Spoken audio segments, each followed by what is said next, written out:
মহান রব্বুল আলমিনের দরবারে শুকরিয়া জানাচ্ছি।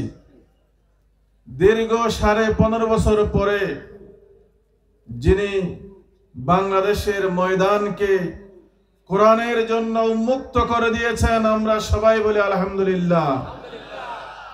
আমি শুধু আপনাদেরকে সালাম জানাতে এসেছি। ওয়াইএস আমার পাশেই বসা আছে। আমি বিশেষ করে এই মাহফিলে আল্লামা দেলোয়ার হোসেন সাঈদীর কলিজার টুকরা সন্তানকে আপনাদের সামনে এক নজর দেখানোর ব্যবস্থা করার জন্য আমার পক্ষ থেকেও চেষ্টা করেছিলাম, তাই আমিও ওনাকে এক নজর দেখার জন্য এখানে এসেছি।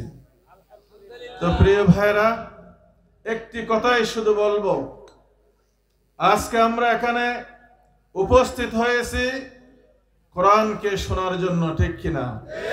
কোরআনের তাফসীর শোনার জন্য আমরা এখানে এসেছি। সেজন্য আমার 5 মিনিটের কথা হচ্ছে কোরআনকে নিয়ে। যে কোরআনকে শোনার জন্য আমরা এসেছি, সেই কোরআন হচ্ছে মহান রব্বুল আলামিনের পক্ষ থেকে প্রেরিত মুহাম্মদুর রাসূলুল্লাহ সাল্লাল্লাহু আলাইহি ইসলামের একটি জীবন্ত মুজিজা, ঠিক কিনা? আল্লাহ রসুলের কাছে যত মুজিজা ছিল সেগুলো অতীত হয়ে গেছে। রাসূল চলে গেছেন, সেই মুজিজাও কি হয়ে গেছে? চলে গেছে। তিনি চাঁদকে আঙ্গুলের ইশারায় 2 টুকরা করেছেন, সেই মুজিজা চলে গেছে। কিন্তু একটি মুজিজা কিয়ামত পর্যন্ত থাকবে, সেটির নাম হচ্ছে কোরআনুল কারীম। এই জন্য মুজিজা কাকে বলা হয়? আল্লাহর নবীদেরকে আল্লাহ তাআলা এমন কিছু অলৌকিক ক্ষমতা দিয়েছেন যেগুলোর মোকাবেলা করা দুনিয়ার মানুষের পক্ষে সম্ভব নয়, সেটাকে বলা হয় মুজিজা। এজন্য আমরা দেখেছি আল্লাহ তাআলা বিশ্ব নবীর কাছে সকল মানবতার জন্য যে মহাগ্রন্থ আল কোরআন দিয়েছেন, সেই কোরআনের মোকাবেলা করার জন্য সে আরব থেকে চেষ্টা শুরু হয়েছে, এখনো চেষ্টা চলছে, কিন্তু কোরআনের আওয়াজকে বন্ধ করতে পারে নাই। কারণ এটি মুজিজা। মুজিজার মোকাবেলা কেউ করতে পারে না। আল্লাহ রাসূল যখন মক্কার জমিনে কোরআনের দাওয়াত দিচ্ছিলেন, তখন একটা সময় তৎকালীন আরবের যে পার্লামেন্ট ছিল, জাতীয় সংসদ ছিল, তার নাম হচ্ছে দারুন নদওয়া।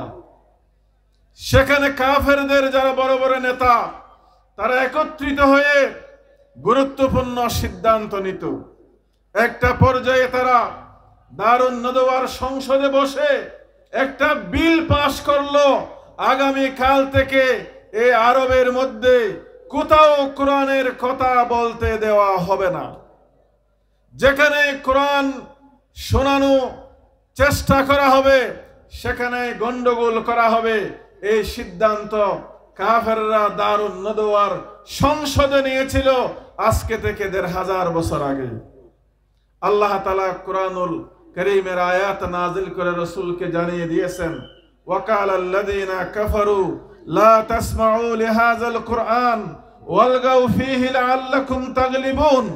আল্লাহ তাআলা বলেন, হে নবী, কাফেররা সিদ্ধান্ত নিয়েছে, লা তাসমাউ লিহাযাল কুরআন, তোমরা এই কোরআনকে শুনবে না, ওয়ালগাউ ফীহি, এবং যেখানে কোরআন শোনানো হয় সেখানেই তোমরা গন্ডগোল করো, কোরআনের আওয়াজকে বন্ধ করে দাও, লাআল্লাকুম তাগলিবুন, তাহলে তোমরা মুসলমানদের উপর বিজয় হতে পারবে। সেই যে তারা চেষ্টা শুরু করেছিল, তারা কি কোরআনের আওয়াজ বন্ধ করতে পেরেছে? রাসূলুল্লাহর হিজরতের পরে মাত্র 10টি বছর মদিনার রাসূলের জীবনে কোরআন তো তারা বন্ধ করতে পারে নাই, বরঞ্চ মদিনায় একটি কোরআনের রাষ্ট্র কায়েম হয়েছে, ঠিক কিনা? এরপরে যুগে যুগে যেখানে কোরআনের আওয়াজ উঠেছে, ইসলাম বিরোধী শক্তি সকল শক্তি প্রয়োগ করে কোরআনের আওয়াজ বন্ধ করার চেষ্টা করেছে, কিন্তু পারে নাই।